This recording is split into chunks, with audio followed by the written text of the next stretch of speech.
Sa panahon ngayon, hindi na natin maikakaila na ang mundo ay unti-unti nang nasisira sa pagdami ng tao, pagdami ng sasakyan at walang humpay na industrialization.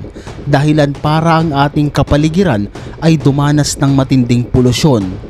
Ngunit sa lahat ng mga bansa sa mundo, may mga lugar na itinuturing na pinakaapektado, hindi lang sa polusyon kundi pati na rin sa kapabayaan.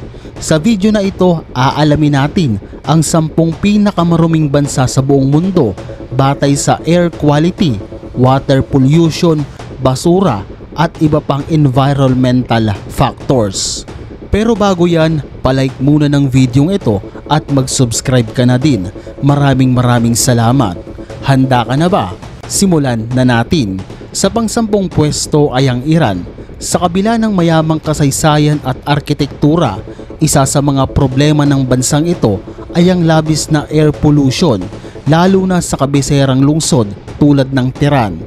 Milyong-milyong mga sasakyan araw-araw ang bumabiyahe sa lugar na ito na may dalang maduduming usok.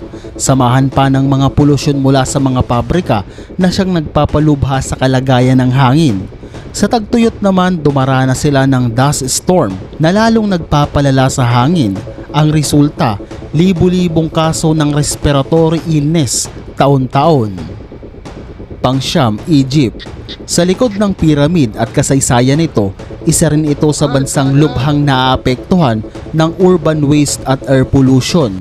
Ang Cairo, kabisera ng bansa, ay kilala bilang isa sa may pinakamasamang kalidad ng hangin sa Africa. Kaya naman ganoon na lang kaingat ang mga turistang pumapasyal dito. Bukod dyan, problema rin ang hindi maayos na pag-manage ng sewage at solid waste, lalo na sa mga urban slum. Naitala din ang pagiging marumi ng Nile River dahil na rin sa mga taong nagtatapon ng basura, kaya mapapansin ang dugyot na katubigan. Pang-8 sa listahan natin ay ang China. Tama ka, kasama ang China sa listahan natin. Alam naman natin na ang China ay mabilis ang pag-unlad ng ekonomiya at dahil dyan hindi maiiwasan magkaroon ng isang matinding polusyon. Noon, ang mga lungsod ng Beijing at Shanghai ay nababalot ng makapal na hamog, ngunit dumating sa pagkakataon na naging alikabok ang mga ito. Kaya naman unti-unting binawasan sa pamamagitan ng paghigpit sa mga environmental laws. Pagbabawas ng mga pabrikang naglalabas ng maduming usok, mga sobrang sasakyan at polusyon na dala ng tao. Kaya naman nabawasan ang polusyon sa tubig at hangin. Ganito ang ginawa nila para hindi na lumala pa ang sitwasyon sa China. Pang-7, Nigeria. Sa Nigeria, ang polusyon ay hindi lang galing sa hangin, tubig o mga basura, dahil ang pinakamalaking issue sa lugar na ito ay ang oil pollution, lalo na sa lugar ng Niger Delta. Sa tuwing may oil spill, nalalaso ng lupa, ang tubig at mismong kabuhayan ng mga tao. Kaya naman bukod sa polusyon na dala ng oil pollution, apektado din ang pamumuhay nila. Bukod dito, kulang sa solid waste management ang maraming lungsod dito. At ang resulta, mga kabataang lumalaki sa lugar na puno ng mga basura at maruming hangin. Kaya naman gano'n na lang nakakaawa ang mga kabataan sa lugar na ito. Pang-6, Indonesia. Ang Indonesia ay isang bansa sa Southeast Asia na parang Pilipinas din. Kadalasan ng Indonesia ay nagbabalita ng mga forest fire na dulot ng slash and burn agriculture. At ito ay sanhi ng isang toxic haze na umaabot sa mga karatig bansa tulad ng Malaysia at Singapore. Bukod dyan, malaking problema din nila ang mga basura, ang mga plastic na nagkalat sa karagatan, lalo na sa mga tourist island tulad ng Bali. Hindi naman nila gusto ang ganito, may mga tao lang talagang hindi rumerespeto sa kalikasan at ang ending, polusyon sa hangin at tubig. Pang-5, Afghanistan. Ang Afghanistan ay kilala sa pagkakaroon ng kaliwat kanang laban, barilan dito, barilan doon, at sa gitna ng mga digmaan at krisis sa ekonomiya, tila nakalimutan na nila ang kapaligiran. Dito laganap ang mga open dumping ng mga basura at ang pagsunog nito, kaya naman hindi na maikakaila na mataas ang kalidad ng air pollution sa bansa. Marami din ang mga lungsod na walang access sa clean water at sanitation, kaya naman ang resulta, high infant mortality at laganap ang mga sakit sa baga. Pang-apat, Mongolia. Isa sa mga hindi inaakalang kasama sa listahan ay ang Mongolia. Sa taglamig ang mga tao sa Ulaanbaatar ay gumagamit ng coal para magpainit ng kanilang bahay.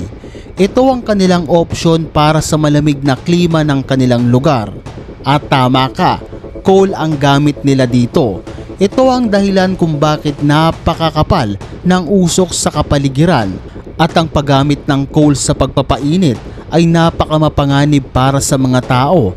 Kaya naman minsan umaabot ang air quality index sa higit 250. Ito ay napakadelikado na para sa kalusugan ng isang tao at ang resulta, marami sa mga kabataan at matatanda rito ang may chronic lung problems. At syempre, ang usok ng coal ay ang isa sa pinakamatinding sumisira sa mundo. Pangatlo, India. Hindi mawawala sa listahan natin ang India, pangatlo sa pinakamaruming bansa sa buong mundo. Napakalaki ng populasyon, napakarami ng sasakyan at napakaraming pabrika sa India, kaya ganoon na lamang ang polusyon sa bansang ito. Ang New Delhi ay ang isa sa mga lungsod na may pinakamasamang hangin sa mundo. Bukod sa masamang hangin, makikita rin ang mga nagdudumihang kapaligiran, tabi-tabing mga tindahan ng pagkain at mga basura na nasa gilid-gilid lang. Hindi naman natin sinasabing bagra sila, pero ganito ang makikita mo sa bansang ito, kaya naman pangatlo ito sa pinakamaruming bansa. At ang resulta, polusyon sa hangin, tubig at kapaligiran. Pangalawa, Pakistan. Siyempre hindi mawawala ang insa ng India, ang Pakistan. Sa mga lungsod tulad ng Lahore, madalas lumalagpas sa 300 ang air quality index. Napakadelikado na para sa mga tao.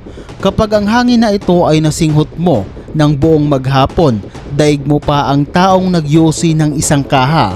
Napakadumi sa paligid ng lugar na ito at marami ang mga lumang sasakyan dito na naglalabas ng mga maruruming usok, mga pabrika at mga taong walang humpay na nagtatapon ng basura sa ilog. Araw-araw, milyon-milyon ang mga taong humihinga ng maruming hangin sa lugar na ito at ang resulta, paghina ng katawan, pagkasira ng baga at ang pinaka-worst ay ang pagkamatay. Ang pinakauna natin at ang pinakamaruming bansa sa buong mundo ay ang Bangladesh. Sa sobrang dami ng mga garments factory o gawaan ng mga tela ay hindi na maayos ang regulasyon. Mga pabrikang naglipa na nagdudulot ng polusyon sa hangin at tubig. Sa lungsod ng Dhaka, ang polusyon ay tila normal na usok na lang para sa kanila. Sinisinghot, binubuga, ganito ang sitwasyon sa kanila. Milyon-milyon ang mga taong apektado, lalo na ang mga bata, pero wala silang nagagawa. Bakit? Dahil sa kanila rin mismo nagsimula ang mga polusyon. Marami ang mga kabataang namatay sa murang edad dahil sa respiratory at waterborne disease. Sa gitna ng pag-unlad ng teknolohiya, tila napabayaan na natin ang kalikasan. Ang mga bansang nabanggit ay patunay na ang kalikasan ay may limitasyon at kapag ating itong sinira, tayo rin ang magdurusa. Ngunit may pag-asa pa dahil marami ang mga taong kumikilos ngayon para linisin ang mundo, magmula sa hangin, tubig at kapaligiran. Kaya ano pang inaantay mo? Sabayan na natin sila para sa mas magandang bukas.